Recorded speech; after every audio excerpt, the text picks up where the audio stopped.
Na pequena e isolada cidade de Silver Creek, cercada por densas florestas e montanhas imponentes, vivia um lenhador chamado Silas. Silas era conhecido por sua força, coragem e habilidade em manejar o machado, mas também por sua vida solitária e reclusa.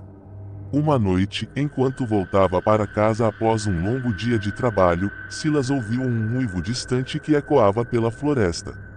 O som arrepiante fez com que seus pelos se arrepiassem e um pressentimento estranho tomasse conta de seu coração.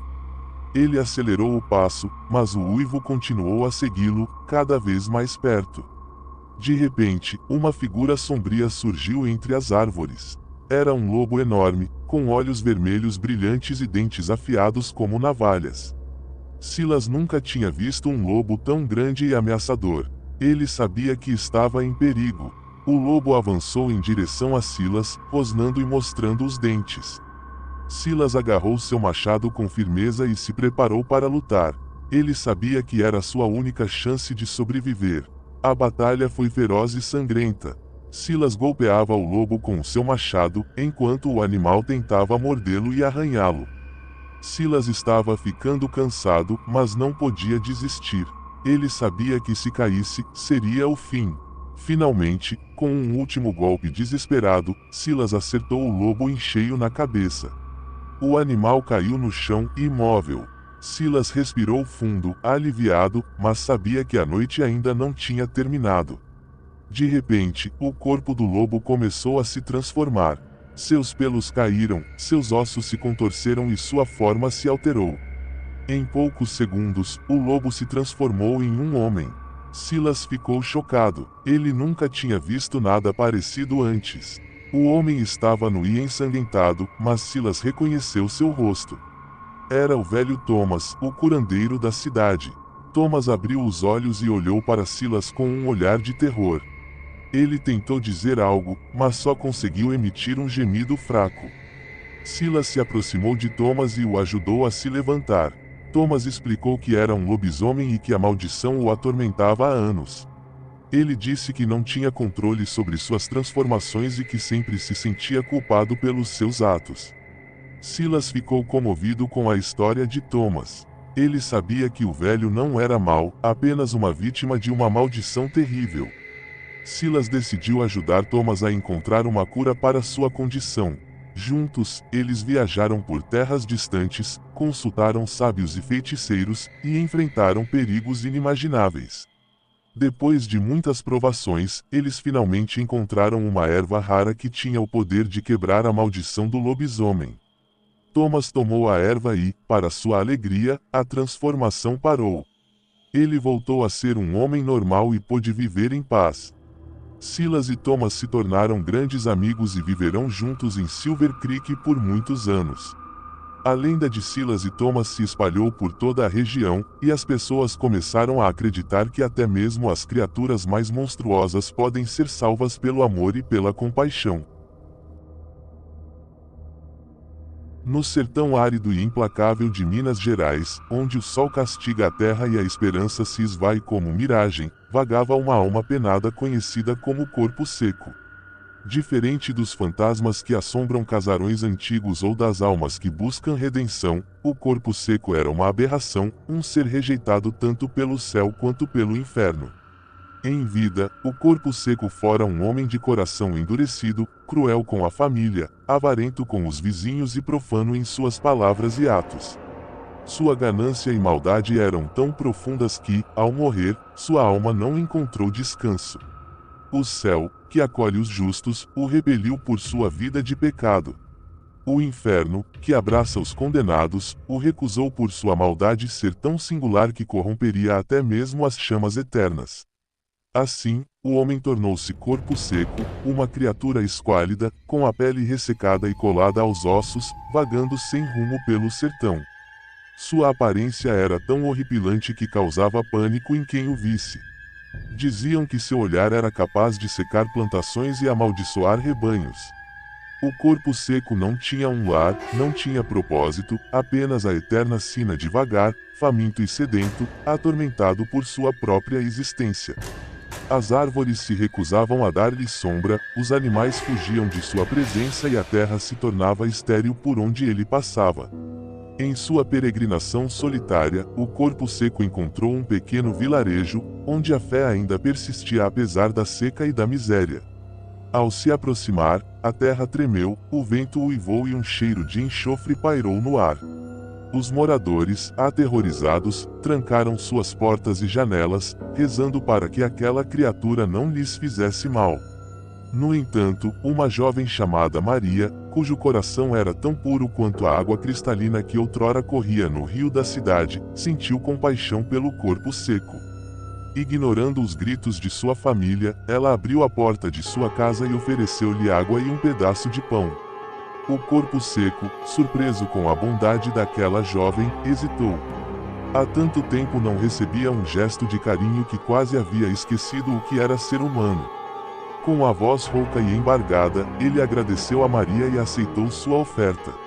Ao beber a água e comer o pão, o corpo seco sentiu uma pontada de dor em seu peito. Era a primeira vez, em muitos anos, que sentia algo além de ódio e sofrimento. As lágrimas brotaram de seus olhos ressecados, lavando um pouco da amargura que carregava em sua alma. Maria, comovida com a cena, pegou na mão do corpo seco e o conduziu até a igreja da cidade. Lá, ela o ajoelhou diante do altar e rezou por sua alma. O corpo seco, tomado por um sentimento de arrependimento, acompanhou a oração de Maria. Naquele momento, um raio de luz divina invadiu a igreja, dissipando a escuridão que envolvia o corpo seco. Sua aparência horripilante começou a se desfazer, revelando o rosto de um homem sofrido, mas com um brilho de esperança em seus olhos. O corpo seco, finalmente liberto de sua maldição, ascendeu aos céus, onde foi recebido com alegria pelos anjos. Maria, testemunha daquele milagre, tornou-se um símbolo de fé e esperança para o povo do sertão. E assim, a lenda do corpo seco serviu de lição para todos, que a maldade e a ganância levam à perdição, mas que a compaixão e o amor podem redimir até mesmo as almas mais sombrias. No sopé da Serra da Mantiqueira, escondido entre vales verdejantes e picos imponentes, jazia o outrora próspero vilarejo de Vila Bela. Mas a alegria e a fartura deram lugar ao medo e à desolação, pois Vila Bela vivia sob o jugo de uma criatura terrível, uma bruxa ancestral, tão velha quanto as montanhas que a cercavam. Diziam que a bruxa era uma cria do próprio demônio, capaz de voar sobre as casas como um morcego faminto e saltar entre as árvores como um felino infernal. Seu covil, escondido em uma gruta escura no alto da montanha, era um lugar de horrores, onde ossos de crianças adornavam as paredes e o ar fedia a enxofre e carne podre. A cada lua nova, a bruxa sobrevoava Vila Bela, seus olhos famintos buscando novas vítimas. Crianças desapareciam de suas camas, arrancadas de seus pais em meio à noite. O desespero tomou conta do vilarejo, e os moradores viviam em constante terror, trancando suas portas e janelas, rezando para que a bruxa não os notasse. Por anos, Vila Bela sofreu em silêncio, até que um dia, um forasteiro chegou ao vilarejo. Era um homem alto e corpulento, com o rosto marcado por cicatrizes e o olhar determinado de quem já enfrentou a morte de perto. Seu nome era Samuel, um caçador de criaturas sobrenaturais, conhecido por sua bravura e habilidade em rastrear e destruir o mal. Ao ouvir as histórias aterrorizantes sobre a bruxa, Samuel sentiu a fúria ferver em seu sangue. Ele havia dedicado sua vida a proteger os inocentes das garras do mal, e não permitiria que aquela criatura continuasse a aterrorizar Vila Bela. Sem perder tempo, Samuel começou a investigar. Ele interrogou os moradores, examinou as cenas dos desaparecimentos e seguiu as pistas que a bruxa deixava para trás. Logo, ele descobriu o padrão de ataque da criatura e localizou seu covil na montanha.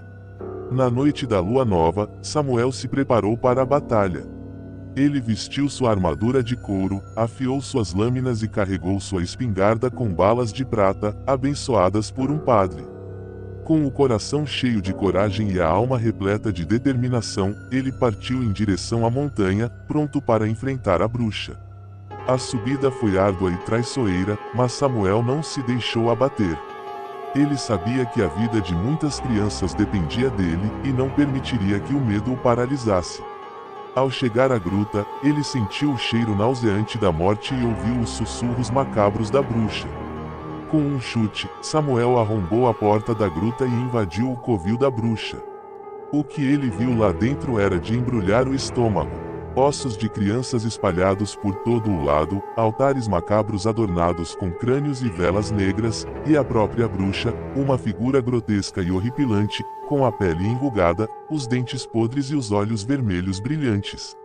A bruxa soltou um grito agudo e se lançou sobre Samuel, com suas garras afiadas e seus dentes pontiagudos. O caçador desviou do ataque e revidou com um golpe de sua espada, atingindo a bruxa no braço. A criatura urrou de dor e recuou, lançando um olhar de ódio para Samuel. A batalha foi intensa e sangrenta. Samuel lutava com bravura e habilidade, enquanto a bruxa usava seus poderes sobrenaturais para tentar subjugá-lo. Ela lançava feitiços, invocava espíritos malignos e se transformava em um morcego gigante para atacar Samuel do alto. Mas o caçador não se deixou intimidar. Ele conhecia os pontos fracos das criaturas sobrenaturais e sabia como derrotá-las. Com um tiro certeiro de sua espingarda, ele atingiu a bruxa no coração, fazendo-a cair no chão, agonizante. A bruxa soltou um último suspiro e seu corpo se desfez em pó, deixando para trás apenas um cheiro de enxofre e o silêncio da morte. Samuel, exausto e ferido, mas vitorioso, saiu do covil da bruxa e desceu a montanha, levando consigo a esperança de Vila Bela. Ao chegar ao vilarejo, Samuel foi recebido como um herói. Os moradores o abraçaram, o beijaram e o agradeceram por ter libertado Vila Bela do terror da bruxa. As crianças puderam voltar a brincar nas ruas, os pais puderam dormir em paz e a alegria retornou ao coração de todos. Samuel permaneceu em Vila Bela por alguns dias, ajudando os moradores a reconstruir suas vidas e a superar o trauma da bruxa. Depois, ele partiu em busca de novas aventuras, deixando para trás um legado de coragem e esperança. E assim, Vila Bela voltou a ser um lugar próspero e feliz, lembrando para sempre o dia em que um caçador corajoso salvou o vilarejo das garras de uma bruxa ancestral.